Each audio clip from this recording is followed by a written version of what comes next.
Robert Kiyosaki की rich Dad Poor dad एक बहुत ही अच्छा माइलस्टोन रही है। यूँ कह सकते हैं एक ग्रंथ रही है उन लोगों के लिए जिन्होंने अपने फाइनेंशियली आईक्यू बढ़ाया है।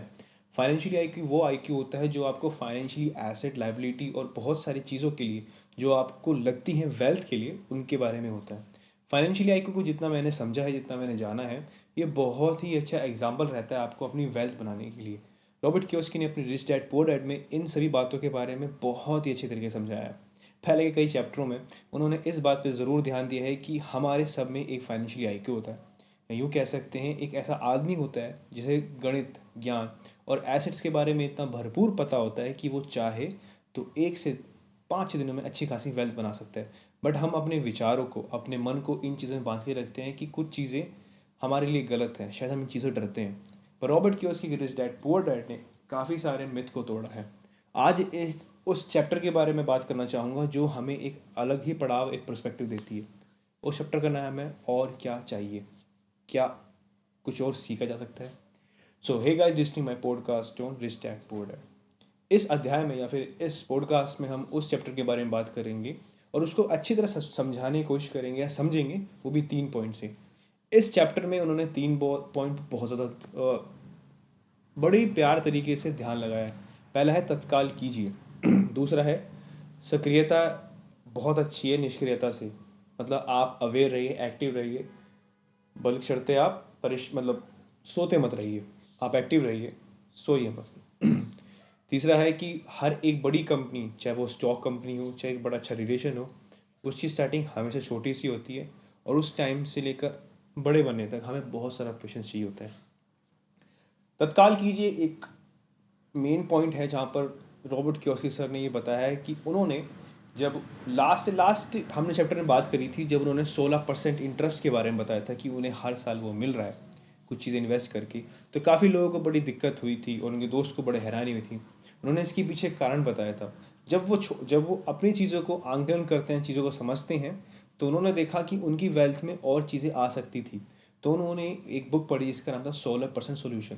उन्होंने इस ज्ञान के बारे में, उस ज्ञान का अर्जित किया ताकि उन्हें ये पता लग सके कि कैसे वो अपनी जो उनकी वेल्थ है उससे अच्छा खासा वो पैसे कमा सकते हैं।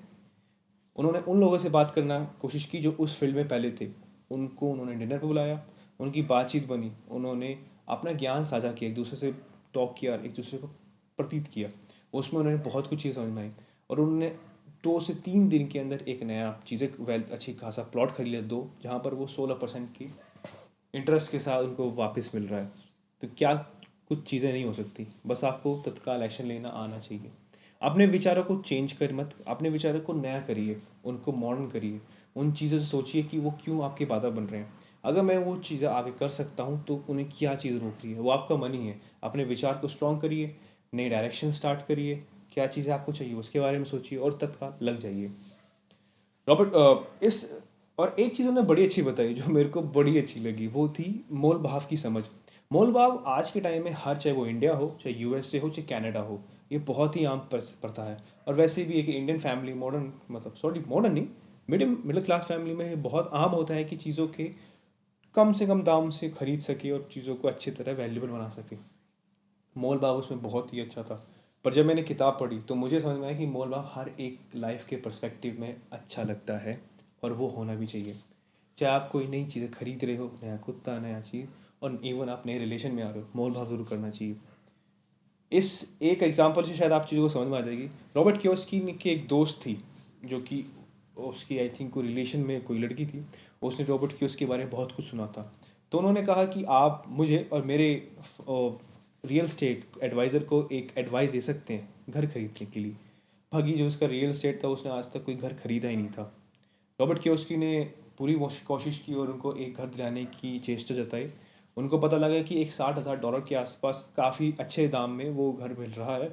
तो उन्होंने उन दोनों से कहा अब हमें इसकी ब्रेक डाउन करनी है, मोल भाव करना है। तो हम इसको 40 पे ला के तोड़, मतलब 40 के लिए हम उसको पुश करेंगे कि 40 हम इसके प्राइस दे सकते हैं। उनको बड़ा अजीब लगा, बड़ी बेशर्मी सी महसूस हुई कि 60,000 की 40,000 देना, थोड़ी सी बात बोलते हुए बड़ा बेशर्मी महसूस हो रही है, मतलब हम थोड़े गरीब से लगेंगे। ये एक विचार था जो कि इनको बहुत कुछ दिक्कत दे रहा था और दिक्कत दे ही चुका था पहले।